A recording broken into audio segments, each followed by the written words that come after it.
Perdonad, pero tengo la obligación de ir controlando tiempos porque si no, bueno, los que tengáis niños, los que tengáis que volver a casa pronto y tal, pues supongo que lo agradeceréis al final. Vamos a seguir hablando de contenidos. Para ello hemos invitado a Víctor García. Víctor García es el director general de Isla Producciones. Víctor García ha hecho cosas como La pecera de Eva.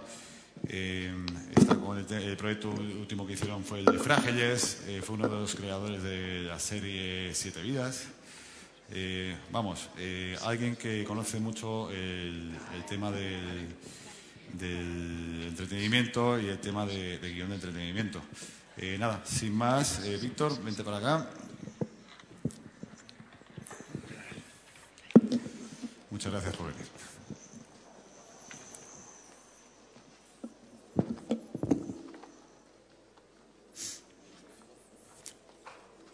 Vale. ¿Se me oye bien? Bueno, hola a todos. Estoy encantado de estar aquí. Voy a repetir las alabanzas para Jaime. Y no es porque sé que no le gustan, efectivamente, pero porque de verdad que creo que esto, lo poquito que llevamos, a mí me está resultando ya muy interesante. Muy interesante porque de verdad que creo que el objetivo que tenía Jaime parece que tiene buena pinta, que se puede cumplir, ¿no? Y es que todos los agentes que participamos en esta historia o que podemos o deseamos participar en la historia del branded content nos escuchemos y nos contemos nuestros puntos de vista y nuestras experiencias y veamos un poquito hasta dónde efectivamente podemos llegar a ser o no complementarios. Me va a disculpar, yo no he hecho un PowerPoint de estos, soy muy malo haciéndolos, entonces simplemente voy a soltar rollo, ¿vale? Y voy a intentar hacerlo de una manera más o menos breve y más o menos amena. Os voy a contar una experiencia, ¿vale? Y luego ya vemos a ver cómo nos sirve a todos o no el contaros la experiencia que hemos tenido, ¿bien? Tuvimos una experiencia, nosotros hemos tenido recientemente una experiencia muy afortunada en este asunto del branded content. Yo creo que muchas productoras pues quisieran tener la suerte que nosotros tuvimos cuando se nos acercó una marca y nos dijo que tenía un presupuesto interesante, sobre todo para tal y como están las cosas, y que quería hacer un branded, que quería hacer un producto audiovisual donde la marca, bueno, pues obtuviera sus beneficios, o sea, sus objetivos, llegara a cumplir sus objetivos desde el punto de vista de publicitario. Era Fiat y querían vender el 500, el nuevo 500, ¿sabéis? Ese coche es una monada, pequeñito, muy manejable, muy urbano, femenino y destinado fundamentalmente a un público, pues eso sí, femenino, urbano, joven. Mujeres independientes, mujeres ágiles, prácticas, inteligentes, sensibles. Y esto fue un poquito el punto de partida. Y nosotros, bueno, pues como además de qué es lo que mejor sabemos hacer, creemos muchísimo en que la ficción es uno de los contenidos o de los envoltorios, de los paquetes donde mejor puede ir introducida la marca, pues les ofrecimos hacer una ficción. Sobre todo porque cumplía alguna de las cosas que decía Javier, ¿no? Una ficción es algo que efectivamente es un relato que avanza, si está bien hecha o si sabemos hacerla es algo que debe ser entretenido y es algo que según cómo se haga pues te puede introducir en un mundo real y por lo tanto el producto ahí pues va a tener pues un uso real, ¿no?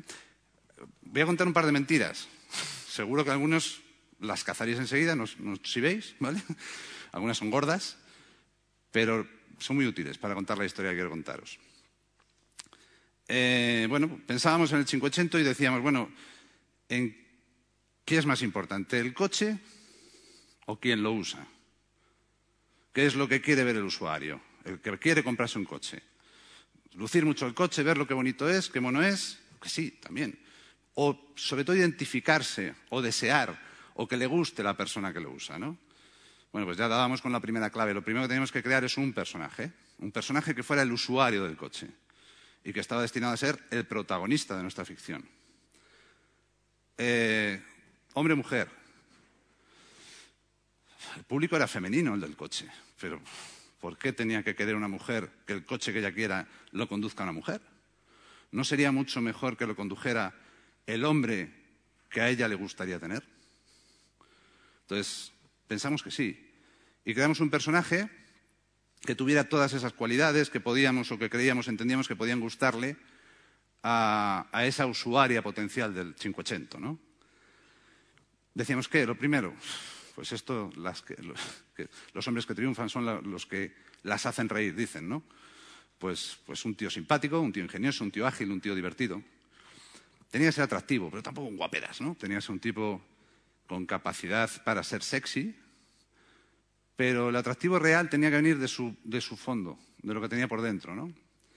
Y para eso teníamos que crear un tío maduro, responsable, leal, sensible, tierno. Lo creamos. Pensamos que ya teníamos un personaje. Estas eran sus cualidades. Por cierto, si estaba solo, mejor. Por aquello de que, bueno, pues, si era más deseable, pues estupendo, ¿no? Y le metimos en ese coche.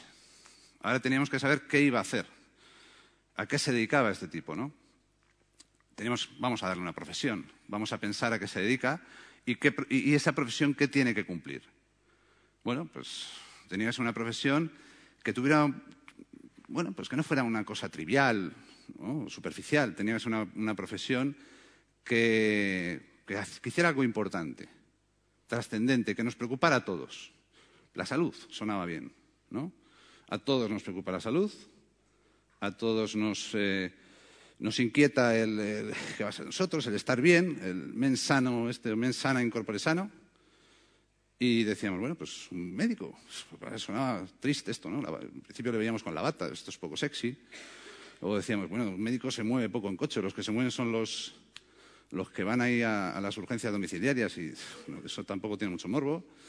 Un psicólogo, joder, habíamos hecho la pecera de Eva, conocíamos de puta madre las claves de la pecera y sabíamos que sí, que es interesante que los problemas del coco afectan a los comportamientos, a las conductas, a la felicidad. Pero por otro lado tenía algunos problemas. Primero, que ya habíamos hecho la pecera, nos daba un poco de rabia repetir el rol. Segundo, creemos que la pecera funcionaba muy bien porque cualquier adulto entiende muy bien que utilicemos la psicología para un chaval, pero todavía nos resistimos a pensar los adultos que necesitamos psicólogos para funcionar cotidianamente. Digo, bueno, ¿y por qué no hacemos un psicólogo y le ponemos un disfraz? Que sea un tío que tiene una psicología cojonuda, pero que vaya de otra cosa, que se dedica a otra cosa, relacionada con la salud. Y entonces se nos ocurrió bombillita y dijimos, coño, fisioterapia. Pues ¿por qué? Porque primero los fisioterapeutas van ahí con el maletín, coño, además de puta madre, es un maletín grande y cabe en el 580, o eso parece. Luego, son tíos que saben escuchar o hablar, porque mientras dan el masaje, y luego saben tocar, muy importante, muy importante, proporcionan bienestar. Y todo esto también era muy aplicable al 580, ¿no? Porque decíamos, coño, pues, ¿qué queremos? Pues sí, pues también es muy práctico, es un coche práctico, te permite moverte con facilidad por la ciudad, te permite aparcar con facilidad. Es muy mono, coño, ¿sabes? Mola y es barato. Es un coche barato, no es un coche caro, es un coche accesible para todos, ¿no? Seguía teniendo valores que encajaban muy bien, con lo cual le hicimos fisioterapeuta. Ya teníamos su profesión y ahora había que hacer una historia, había que contar algo para seguir empatizando con él, ¿no? Y en ese sentido, pues teníamos que trabajar con su vida, teníamos que trabajar con lo personal. Necesitamos esos valores de lealtad, de responsabilidad, de compromiso, de fortaleza, y necesitamos que las mujeres quisieran quererle, protegerle, y necesitamos, por lo tanto, darle una historia muy dramática.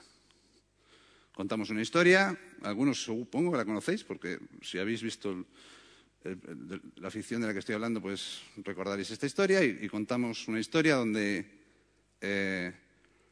un tipo, por un pequeño error, había ocasionado un gran drama que había dejado a su mujer en coma, con un problema sentimental, amoroso, romántico, grave por resolver.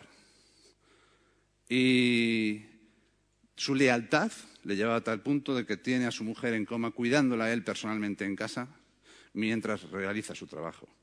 Y su lealtad y su amor por ella llega a tal punto, sobre todo su lealtad más que su amor, a que cualquier otro tipo de tensión o de atracción sexual o sentimental la frena, porque cree que no merece esto. Todos estos valores nos seguían pareciendo buenos para el público al que nos dirigíamos, para ese público femenino que tenía que comprar el Fiat 500. Y nos daba una capacidad para que el personaje siguiera empatizando. ¿Bien? Ahora, además, había que darle historias de continuidad, ese relato que avanzaba, ese relato que es diferente. Bueno, escogimos 3. Las 3 seguían buscando cosas que gustaran a ese público femenino que quería comprar el 500. La primera, las historias sentimentales, efectivamente. El relato tenía que avanzar en qué va a pasar con este pobre hombre que está solo en la vida y que no se lo merece. Porque si es un tío estupendo, coño. Claro, es que quiere mucho a su mujer, es muy leal, pero es que la pobrecita está medio muerta. Y esta mujer es cojonuda. Esto interesaba, ¿no? Saber con quién va a acabar, ¿no? La otra historia tenía que ver con despertar o gustar o tocar la fibra del instinto maternal de esas mujeres que querían comprar el 500. Generamos un personaje que, aun siendo adulto, se comportaba como un niño y que tenía a su lado una madre coraje permanente que llevaba toda la vida luchando para que cuando ella faltara, esta niña fuera capaz de valerse por sí misma. Y nos faltaba la tercera historia de continuidad, aquella con la que queríamos que se identificaran las mujeres en primera persona. Bien, pues creamos una mujer con 2 grandes problemas. El yugo de un hombre malo a su lado, un tipo enfermo, un tipo que la tenía prácticamente secuestrada, y una lesión que la había postrado en silla de ruedas. 2 objetivos, 2 metas para esta mujer. La primera, librarse de ese hombre malo. La segunda, conseguir volver a andar y rehacer su vida de manera independiente y buscando cumplir lo que tenía que ser sus deseos. ¿Bien? Nos quedaban ya una parte de las historias para terminar de crear la serie, que eran las historias episódicas, los casos, los pacientes que iba a tratar este fisioterapeuta y que teníamos que saber simplemente a qué parámetros tenían que responder. Por supuesto que que tuvieran conflictos emocionales de fondo, que se complementaran bien para abrir el target, es decir, no queríamos hacer que todas las historias fueran espesas. Las señoras que compran 500, pues también les gustaba de repente reírse o tener y sobre todo, que estuvieran protagonizadas por actores o actrices asociados a valores como calidad, verdad, autenticidad, prestigio. Para ello teníamos que además hacer guiones lo más exigentes posibles desde el punto de vista de que si queríamos tener a esos actores, aunque el presupuesto era interesante, íbamos a tener que convencerles y seducirles por la experiencia que iban a tener y no por el dinero que les íbamos a pagar. Pero bueno, nos pusimos a ello.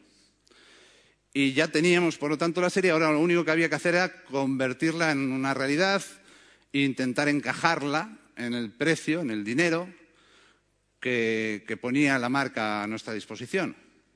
Un dinero que era interesante, pero que estaba por debajo de la tercera parte de lo que es el precio de mercado de una ficción en España, de una ficción para una televisión generalista.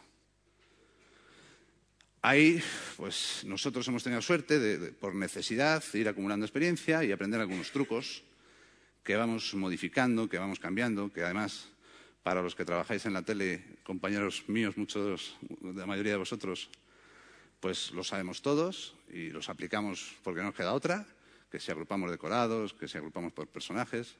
Luego también es cierto que el talento que tenemos nosotros no lo tiene todo el mundo. Tenemos gente en producción muy inteligente, que trabaja con gente en creatividad muy inteligente y sobre todo que trabajan en equipo desde el principio, sabiendo que las historias que se crean tienen que ir creciendo en paralelo a la forma en la que se van a rodar y, por tanto, al precio que va a costar rodarlas. Y con esto conseguimos encajar, bueno, pues, haciendo todo tipo de tropelías, algunas muy pequeñas, es decir, pues para que, no sé, si algunos visteis la serie, pues os daríais cuenta que el protagonista siempre vestía de la misma manera. Y lo justificamos un día en una secuencia, que abría el armario y tenía toda la ropa igual, porque para él era más fácil. En ausencia de su mujer, pues qué coñazo comprarse ropa, ¿no? Entonces, se compraba 12. ¿Y qué pasa? Pues eso nos daba unas facilidades de cojones de no me cambio de vestuario, el montaje hago lo que me da la gana, porque no tengo problemas de raccord, etcétera, etcétera, ¿no? Trucos, este es un ejemplo de los múltiples que introducíamos o que introdujimos en este proyecto, ¿no? Bien, pues teníamos el proyecto y llegábamos a un conflicto que yo creo que ya se ha mencionado y que además seguro que hablaremos de él, y es cómo conseguimos que esta serie que le interesa a Fiat se emita en una cadena generalista lo más abierta posible. Bueno, nosotros solo sabíamos un camino, que era entrar por la gente de contenidos. Creíamos que sabíamos, o creemos que sabemos, no siempre, cambian de opinión, las cosas cambian en este sector y en todos de semana en semana, pero bueno, más o menos son años tratando con las mismas personas, sabiendo o intentando saber cuáles son las nuevas estrategias del canal y cómo hay que argumentar un proyecto para conseguir que el de contenidos crea que le va a dar lo que a él le interesa, por lo que a él le pagan, resultados, en términos de audiencia o en términos de prestigio o en términos de marca.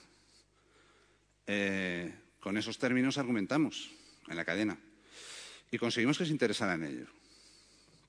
Además, vieron un producto muy cuatro, muy para cuatro.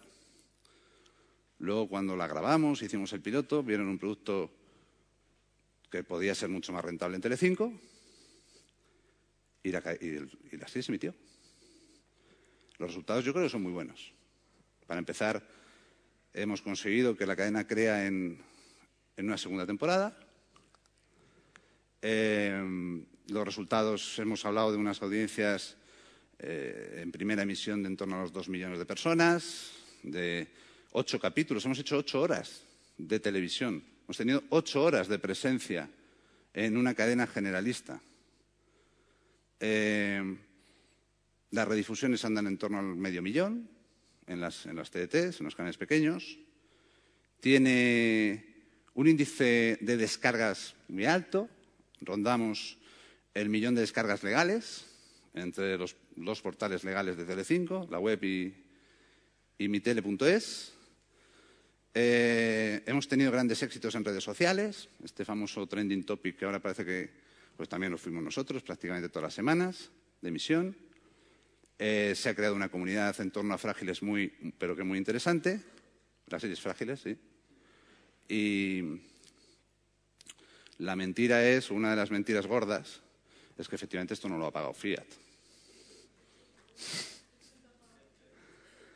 Esto no lo ha pagado Fiat. Y yo pregunto, y lo que pasa es que nosotros nos hemos preguntado muchas veces ¿por qué? Fiat salió en la serie. No sé si hay gente por aquí de Pool España, creo que sí, o no sé si no ha llegado. Hola. Pues sabes que salió y creo que el resultado para Fiat, que desde luego no es ni mucho menos todo lo que he contado, su presencia se limitó a que Santi Millán usaba el coche en las ocasiones que pudimos introducirlo, porque además fue una experiencia más de intentar darle satisfacción al cliente, al Fiat, para próximas experiencias que lucrativa. De hecho, no nos ha lucrado nada, pero Fiat podía haber obtenido todo ese beneficio. Nosotros podíamos haber creado esa serie para Fiat. Y yo os aseguro que cualquier espectador fiel de Frágiles sabe que el coche que utiliza su héroe, que se llama Pablo, interpretado por Santi Millán, es un Fiat 580. Y os aseguro que el público de Frágiles es el público que busca Fiat. Vamos, mucho me tengo que equivocar. Por eso os he contado este par de mentiras. Os puedo contar alguna otra que podíamos haber hecho, ¿no? Podíamos haber hecho que Santi Millán, como es un hombre solo y es un hombre que, como los hombres, somos perezosos en la cocina y pues resulta que el tipo no hace café, se va al Starbucks y lo compra. Y podríamos haberle visto siempre con un vaso del Starbucks, porque el Starbucks tiene un logo tan reconocible que no hace falta ver las letras. Y podríamos haber visto que cada vez que se toma un café es cuando él encuentra su momento de reposo, su momento de tranquilidad. Podríamos haber hecho que Ruth, esta niña que os decía antes con la madre coraje, Ruth Núñez es la actriz, Lola el personaje, podríamos haber hecho que lo que hacía, que eran puzzles, ella ordenaba su cabeza, es una niña con síndrome de Asperger, y ordenaba su cabeza haciendo puzzles. La verdad es que podían haber sido de Educa perfectamente, ¿no? Y yo creo que a todos nos hubiese gustado ver que esa sensación de orden, también de paz, de tranquilidad, de aislarte, de reflexionar, con una acción, una actividad tan aparentemente simple como hacer un puzzle, puedes encontrar todos estos valores, ¿no? Bien, yo no quiero darle mucho, no sé cuánto llevo. Sí, va bien. ¿Cuál es el problema? ¿Por qué no lo hizo Fiat? ¿Por qué no conseguimos que otros proyectos nuestros, o otras ideas, o simplemente nuestra experiencia a la hora de crear y contar historias sea aplicable a dar satisfacción a las marcas? Pues no tenemos ni puta idea. Somos una productora de televisión. Yo no tengo ni puta idea de cómo funciona el sector publicitario. No sé hablar el lenguaje que habla un director de marketing. No sé cuáles son sus verdaderos problemas, las necesidades que tiene, en qué entorno se mueve, qué satisfacciones tiene que darle a sus jefes o a su compañía. No sé cómo presentarle datos concretos que son los que necesita escuchar para saber que la experiencia de branded que va a hacer es buena. Pues necesitamos a la gente que trabaja en publicidad, a las agencias, a las centrales, a las cadenas. Necesitamos eso, pero es que a mí me parece que esto que lo ha dicho Javier, que lo había dicho Jaime, me parece obvio. Es decir, Javier, me encanta escucharte, que no te lo he dicho, perdona, porque ibas diciendo paso por paso un montón de cosas que a mí me satisfacía mucho porque nosotros que somos ignorantes en vuestro mundo, en el mundo de la publicidad, habíamos llegado a muchas de ellas desde el sentido común. Y digo, joder, pues efectivamente, es el sentido común el que tendríamos que aplicar para conseguir experiencias de éxito. Y esto es lo importante, porque a mí me parece que esto va a pasar. Efectivamente, el branded va a ser, sin lugar a dudas, una de las vías de este negocio. Para los productores audiovisuales no me cabe duda de que tiene que ser una fuente de financiación alternativa de nuestro trabajo. Pero necesitamos una gran experiencia de éxito. Chicos, lo que estamos haciendo es que vamos todos solitos, efectivamente, pequeñitos, a rascar unos miles de euros, porque es lo que las marcas se atreven a arriesgar, esperando que un día sí se encuentren un viral maravilloso, que por 4 euros hayan hecho lo que antes hacían por 4 millones. Bien, esto a lo mejor también es posible, pero yo creo que tenemos que partir de entre todos, buscando la complementariedad, y por eso creo que esto es una brillante idea de Jaime, porque nos tenemos que conocer, nos tenemos que escuchar, busquemos esa experiencia de éxito. Y luego, si solo hay que mirar fuera. Sí, yo creo que todos conocemos, a todos se nos ha llenado la boca contando el asunto náufrago. Creo que esta tarde Miguel seguro que lo habla, pues lo conoce de puta madre. Yo estuve con él el otro día hablando de este tema. Pero vamos, os lo recuerdo por si acaso, ¿no? El tema FedEx. ¿Recordáis la película de Tom Hanks? FedEx y Wilson. ¿Sabéis que me contaba el otro día Miguel? Lo contará él, pero ya le robo la anécdota porque es suya. Pero que Nike no quiso hacer la película porque, claro, tenía que mover la pelota y entonces el logo de Nike parecía una sonrisa hacia abajo, triste, y entonces no sé qué. Luego se dieron... Imagino que se arrepintieron mucho de no cofinanciar la película. Pero lo de FedEx, o sea, a mí me parece de... ¿Vosotros creéis que eso, de verdad, eso lo tiene que hacer alguien? Eso no creo que lo hiciera una agencia de publicidad. Eso lo hizo, efectivamente, gente que sabía contar historias y emocionar con las historias. Gente que hacía cine. Muy bonito, muy emotivo y muy bien contado. Nosotros, y no solo Isla, de verdad, todos los profesionales que yo me he cruzado aquí, todos ellos son vamos, tienen la misma experiencia, las mismas cualidades, los mismos conocimientos. Sabemos contarlo, estamos a vuestra disposición y necesitamos buscar otras vías de salida profesional, sí, otras vías de financiación, y lo único que tenemos es que trabajar en equipo, porque creo que nos necesitáis. Nos necesitáis como os necesitamos para esto, para el branded. Yo no voy a entrar en el debate de si la publicidad convencional está muerta o no, porque es que tampoco lo controlo y no domino. Lo que sí creo es en este tipo de publicidad como modelo alternativo. Y por lo tanto, pues aquí estamos para intentar encontrar la vía, el camino y dar los primeros pasos. Porque sin lugar a dudas eso nos va a dar a todos lo que al final buscamos, que es crecimiento profesional y resultados. Ya está. Me veo venir.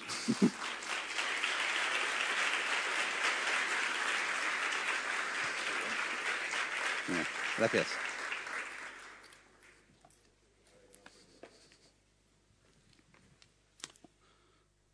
Creo que ahora levantan la mano por ahí. Espera. ¿Hay preguntas o no hay tiempo? Sí. Vente. Si queréis hacer alguna pregunta a Víctor, se la podéis hacer, que yo solo me he acercado para ir preparando la siguiente presentación. Pues creo que una chica...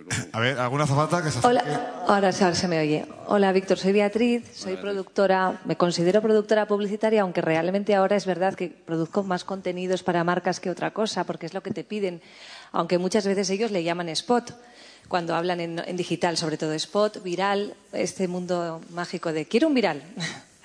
Bueno, en la realidad, y quería hacer una pequeña reflexión sobre lo que has dicho, es que es verdad lo que dices de que en realidad todos tenemos que saber contar historias y de hecho los spots se han convertido en pequeñas historias, ¿no? Cada vez tienen más contenido dentro de esas pequeñas piezas publicitarias porque si no hay un rechazo natural por el usuario o por el telespectador.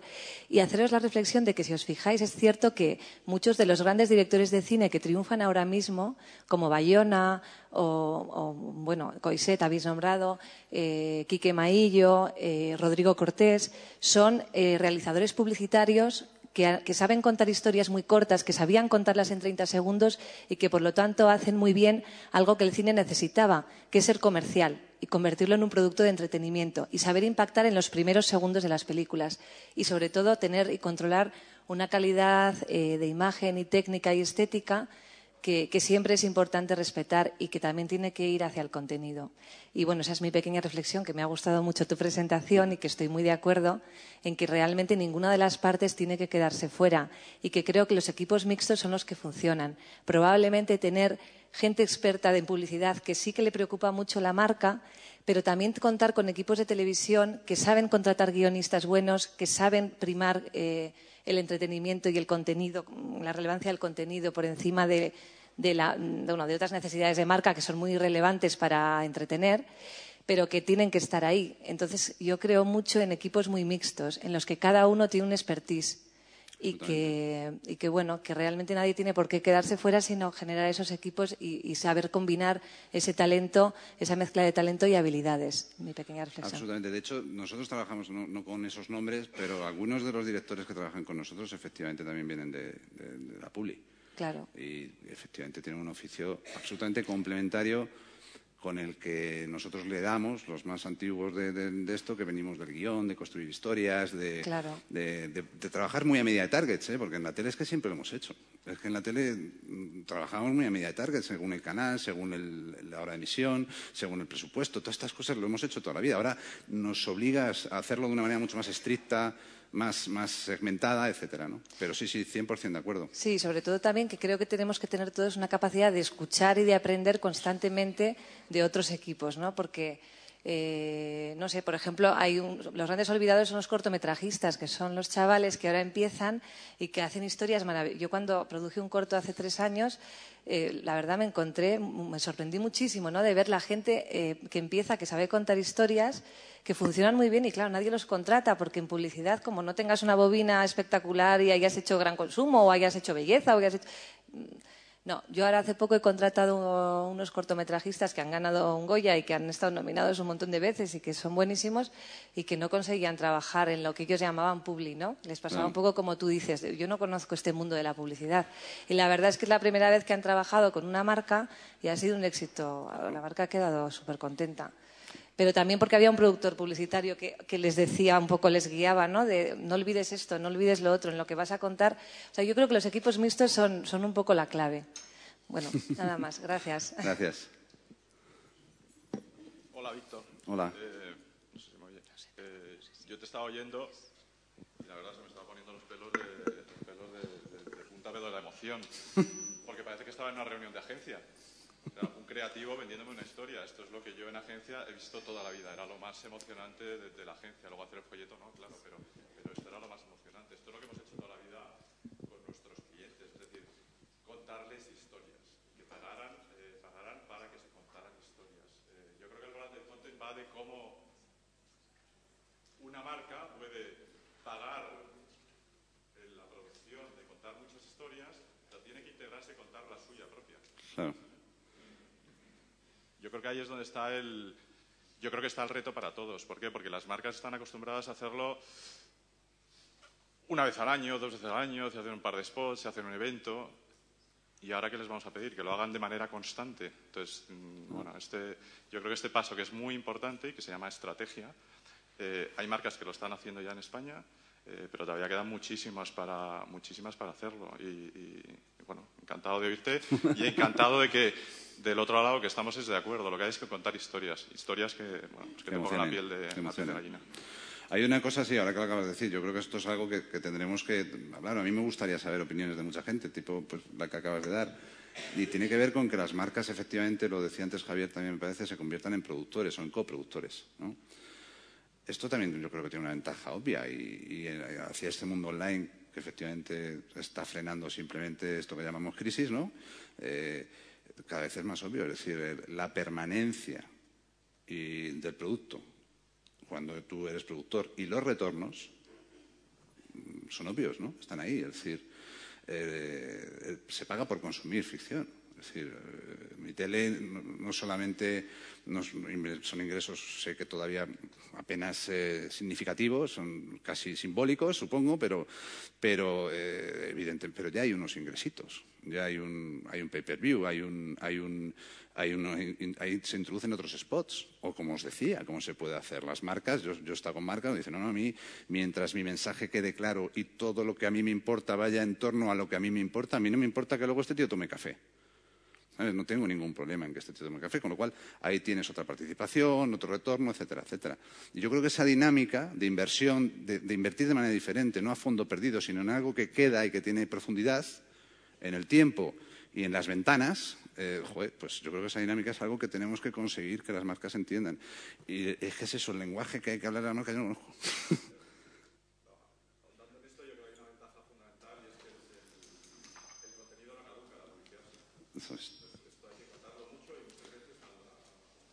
Eso es. Eso es. Claro. Efectivamente. Sí. Claro. Yo creo que todavía tú ves los coches de Bond, ¿no? Y tú dices, joder, me da igual que ese modelo hace 20 años. Mira, es un BMW. Porque la marca queda. Y el 580 seguramente seguirá existiendo, volará, pero seguirá existiendo dentro de 20 años, ¿no? Entonces yo creo que efectivamente eso es algo que de alguna manera tenemos que conseguir que escuchen las marcas. No sé si hay marcas, escuchadlo. Vale. Perdón. No, yo soy Antonio Saura de Cebra Producciones, producimos cine, televisión Hola, Antonio. y documentales. Nos conocemos de hace muchos años. Sí, te he seguido con pasión. Me ha gustado mucho todo lo que has dicho. Simplemente quería dar un apunte, porque bueno, todos más o menos hemos intentado trabajar en lo que es el ámbito de la televisión y demás. Yo quería reflexionar sobre también productos de calidad. 2 ejemplos, por ejemplo, y además los dineros que conseguí fuera no los conseguí en España. El primero, Fados, el documental de Carlos Saura, financiado por el Ministerio de Turismo de Portugal, en una muy buena parte, sin apoyo del cine portugués, y que luego yo sí conseguí, por supuesto, apoyos aquí en España, pero el impacto de Fados, el resultado final fue que nunca se había tenido tanta presencia de Portugal en España gracias al impacto que tuvo el lanzamiento del documental, que no fue a verlo casi nadie. Pero lo importante eran los impactos. Estamos hablando de impactos publicitarios. No estábamos hablando de cuánta gente luego va a ver un documental sobre fados. Eso era otro negociado. El negociado era el impacto. Y en Francia fue espectacular. Se ha vendido en todo el mundo.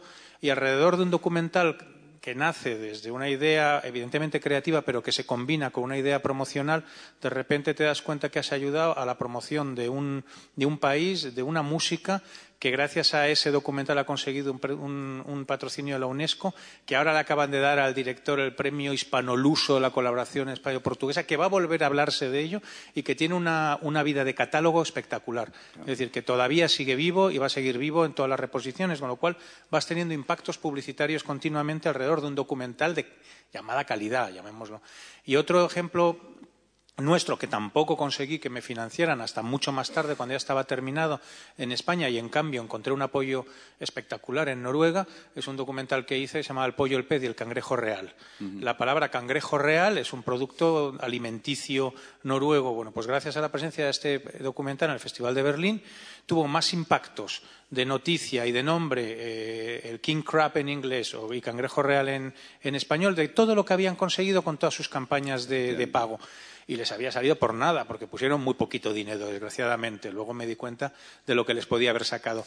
Pero lo digo aquí porque cuando uno va con proyectos de estas características, sigue costando enormemente convencer a las marcas que no solo son, y que además, por supuesto, es todo lo que hemos hablado, las series fundamentales, que tengan una presencia de marca, pero mucho más inteligente que simplemente ver un trozo de una botella en un plano. Es que eso no es eso. Hay lo que tú has dicho, lo del 580, integrar la marca en la historia.